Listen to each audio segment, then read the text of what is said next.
We're back now with Republican Congressman Jim Jordan. Good morning to you. It's morning. good to have you here in person. And before we get going, the cut above your eye, you didn't get into a fist fight. No, this was just a run-in. I got between Adam Schiff and a camera. How about that? No, actually, it's somewhat embarrassing. But the door to the Intelligence Committee hearing room in the bunker in the basement where we've been doing these depositions, it opens and it stays open all the time, and then it closes on its own. I stepped out to say something to my colleague, Mr. Meadows. It started to close, and I didn't realize I turned and bumped into the door. So just so we clear that up right out of the gate. That's real important. Right? As you heard from the speaker in that interview, she argues that the aid to Ukraine was only released because of the whistleblower. What reason were you given that the aid to Ukraine was eventually released? Because President Zelensky met 5 times with senior U.S. officials. One, of course, was the phone call with President Trump, and then 4 meetings, actually face-to-face meetings, with U.S. senators, ambassadors, with Vice President Pence. And in each of those meetings, never was it talked about linking the security assistance dollars to any type of investigations. But what did happen in those meetings is they all became convinced Zelensky's the real deal. Remember, we're talking about Ukraine, one of the 3 most corrupt countries on the planet, and we're talking about the hard-earned tax dollars of the American people. So they became convinced that this media star, this new guy to politics, whose party just won an overwhelming majority in their parliament, was the real deal, and he was legit, and he was worth the risk. So that and they September said, we'll 9th complaint, and then the September 11th release of the aid, you're saying that's just the calendar just happened to happen well, that way. It did, and plus, remember, the aid didn't have to be released till September 30th. Right. So it gets released on the 11th, and most importantly, the Ukrainians did nothing to, as far as investigations goes, to get the aid released. So there was never this quid pro quo that the Democrats all promised existed before President Trump released the phone call. Well, I want to get to some new testimony. An American diplomat named David Holmes testified behind closed doors on Friday. And I want to know, do you think, because he now has firsthand knowledge in which he explains he overheard a conversation between the President of the United States and Gordon Sondland, isn't he credible? This was firsthand. Well, I mean, look, he overheard a conversation. Specifically mention of the Bidens. We don't know if the other 2 people at the table are going to vouch for his story.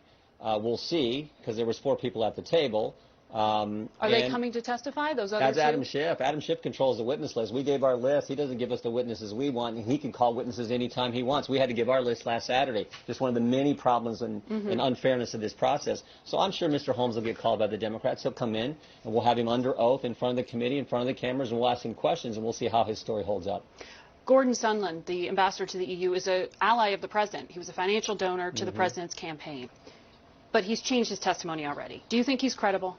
His addendum to his testimony, never forget, he said, I presume this happened. So again, he'll be in front of us this week as well, as will Mr. Morrison, as will Mr. Vindman, as will Ms. Williams. And we're going to have a host of witnesses. So again, we'll see how his testimony plays out. What I also know is he said there was never any quid pro quo in the text message responding to others on that text chain. So we'll have him in front of us and we'll find out. That text chain, you're right, but then in this conversation that David Holmes has testified about, he says he heard the president ask, so he's going to do the investigation, and Sondland replied, he's going to do it. Holmes then said he spoke to Sondland, who told him Trump was interested in the Biden investigation that Mr. Giuliani was It's interesting you're talking about all these details from a deposition that hasn't been released, that just happened Friday night, that we're not supposed to even talk about. This is, again, an example of the unfair process. He'll be under oath. You want him to testify under oath in the public eye. I assume Adam Schiff's going to call him. And remember, this, based on what Mr. Taylor told us in the open hearing earlier this week as their first witness, he said that this happened with a conversation that he wasn't a part of, Mr. Holmes, and he's listening in on a conversation between Ambassador Sondland and the President of the United States. So we'll have questions for him, and we'll see how it stands out. Do you think Gordon Sondland was acting on his own? He says he talks to the President all the time. He's a Senate-confirmed ambassador to the European Union. Mr. Volker is the special envoy, a distinguished career serving our country in the diplomatic corps. Right, but Sondland we have Rick Perry. We have Secretary Perry, Senate-confirmed, working. This whole irregular channel I find interesting because they're all Senate-confirmed individuals, respected individuals, accomplished individuals working on the diplomatic mission, and somehow that's crazy. I just don't follow.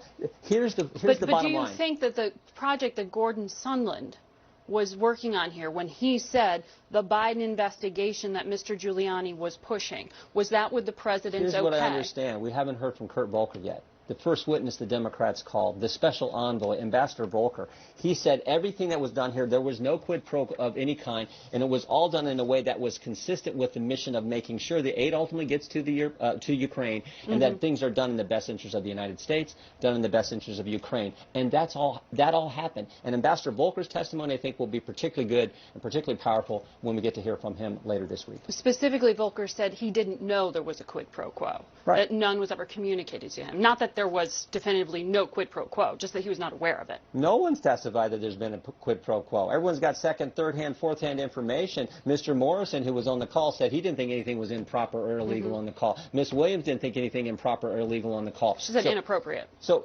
But those are the facts. 4 facts will never change. That's the funny thing about facts. They don't change. The fact that we have the transcript and there was no linkage of any type of security assistance dollars for an investigation on the call. We have the 2 guys on the call. President Trump and President Zelensky said no pressure, no linkage. So just to be clear, though, the Ukrainians didn't know that their aid was held at the time of the call, and most importantly, they didn't do anything, any specific actions on investigation to get the aid released. I understand you're saying the aid was released, but to put a fine point on it, are you comfortable with the investigation that was requested? The investigation that was requested. Well, look, that the president spoke to Gordon Sondland about this request to have the Bidens investigated. I thought we were supposed to be looking into potential impact on the 2016 election and foreign countries' involvement in 2016 election. So I'm comfortable with that. Well, this is a 2020 election. Does that make you comfortable? Well, I don't think that's what took place here because there was never an investigation undertaken. There was never an announcement from President Zelensky. But the request for one that was overheard and testified to. But it didn't happen. Like, there's all kinds of talk about things, but it didn't happen. And remember, when this all broke, and the attempt itself doesn't bother you. What did the Democrats tell us? There was a quid pro quo. The scary thing is the Democrats have been out to get this president. I was struck by listening to Speaker Pelosi's comments. Her answer to your second question, she used the word imposter. Talking about the President of the United States, who 63 million people voted for, who won an electoral college landslide, and yet these Democrats have been trying to get him. The start of this Congress, Congresswoman Tlaib said she wants to impeach him before any evidence. 5 members, think about this. 5 members of the Democrat, 5 Democrat members on the Intelligence Committee have voted to move forward with impeachment even before the whistleblower complaint was filed. I've got to go to a commercial break. Thank you very much, Congressman. Thank you. We'll be back in a moment.